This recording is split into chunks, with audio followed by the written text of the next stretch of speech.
अस्सलाम वालेकुम, कैसे हैं आप लोग। आज की जो ये वीडियो है ये स्पेसिफिकली मैंने चुनी है आज के लिए। बेसिकली प्लान मेरा कोई और वीडियो बनाने का था, मगर मैंने इस टॉपिक को चुन के इस पे वीडियो इसलिए बना रहा हूँ क्योंकि इस कंडीशन को, इस फेज़ में मैं खुद था कल से, ये वीडियो बनाने से पहले तक। बर्नआउट। बर्नआउट होता क्या है और आप उसमें उसको फील कैसे करते हैं और उसमें से निकला कैसे जाता है, तो आज उसी टॉपिक में मैं बात करूंगा।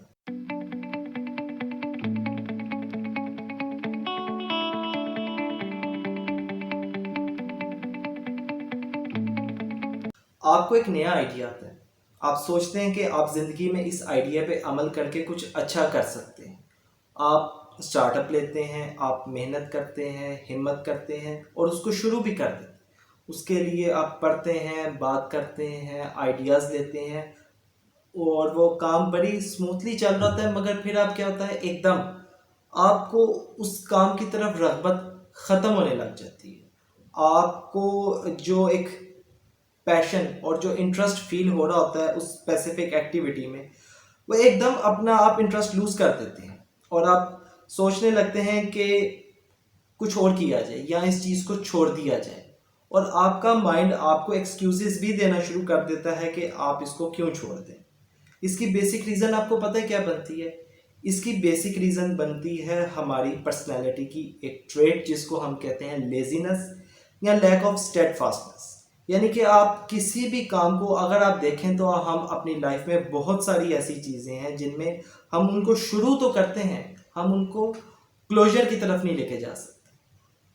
और ये जो लैक है हमारी पर्सनैलिटी का, वो हमारे पैशन के साथ। अब इसका हल क्या है? इसका हल जानने के लिए मैंने रिसेंटली एक स्टोरी पढ़ी, आप लोगों के साथ भी शेयर करता हूँ।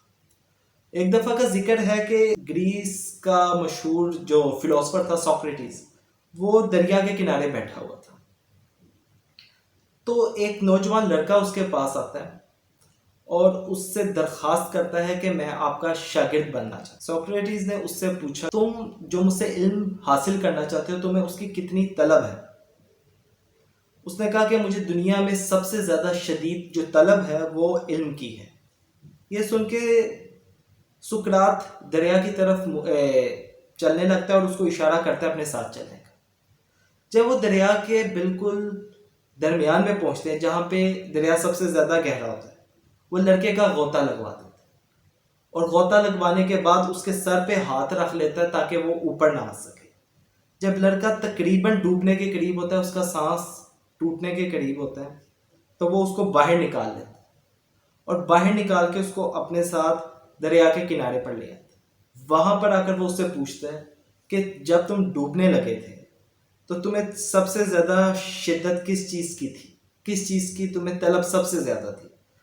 तो वो कहता है, मुझे उस टाइम सबसे ज़्यादा जो तलब थी वो सांस लेने की थी, वो हवा की थी।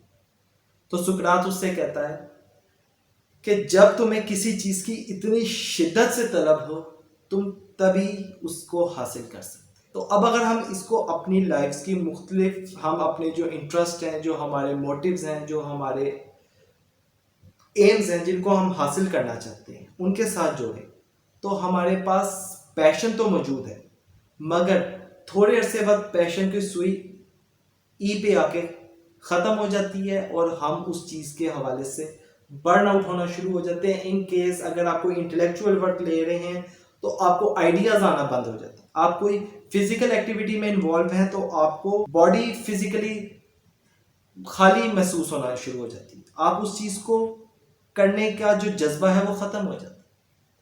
तो मैंने जो अपनी इस कंडीशन से, इस स्टोरी से सीखा है, वो मैं आपके साथ शेयर करता हूँ कि जब आप बिल्कुल टूटने के करीब होते हैं, बिल्कुल जो लास्ट पॉइंट होता है, अगर आप वहाँ पे थोड़ी सी हिम्मत करके एक स्टेप मज़ीद ले लें, तो यकीन मानिए जो आपका पैशन ई पे पहुँच गई होती है सुई, वो वापस एफ पे आ जाती है। और जब कभी आपका पैशन बिल्कुल एफ पे आ गया हो, जस्ट लास्ट टाइम उसको एक बार कोशिश करें, एक बार मजीद करने की, आप देखेंगे कि आपका पैशन वापस रिवाइव हो गया। तो मैंने तो इस तरीके से अब बर्नआउट को ओवरकम कर लिया और ये जो मैं एक चीज़ को खोने लगा था, जिसको मैं अपनी लाइफ में बहुत इंपॉर्टेंट समझ रहा था, जिसको मैं समझ रहा था कि मेरी लाइफ में कुछ बेहतरी ला सकती है, और आप भी उन चीज़ों को जिनको आप छोड़ देते हैं इस लैक ऑफ स्टेडफास्टनेस की वजह से, लैक ऑफ पैशन की वजह से, आप खुद समझते हैं कि वो आपकी लाइफ में कितनी ज़रूरी है, मगर आप उसको क्यों छोड़ देते हैं? इसी वजह से। तो अगली बार जब आप बर्नआउट फील करें, एक बार मेरी जो एडवाइस है उस पर अमल करके देखिएगा। तो मैं तो काबू पा चुका हूँ, और इंशाल्लाह ताला दुआ है कि आप भी इस तरह अपने बर्नआउट पे ओवरकम कर सकेंगे। अगर आपको ये वीडियो पसंद आई है तो चैनल को सब्सक्राइब करें, लाइक करें, और अगर वीडियो इस काबिल लगी है तो इसको शेयर करें।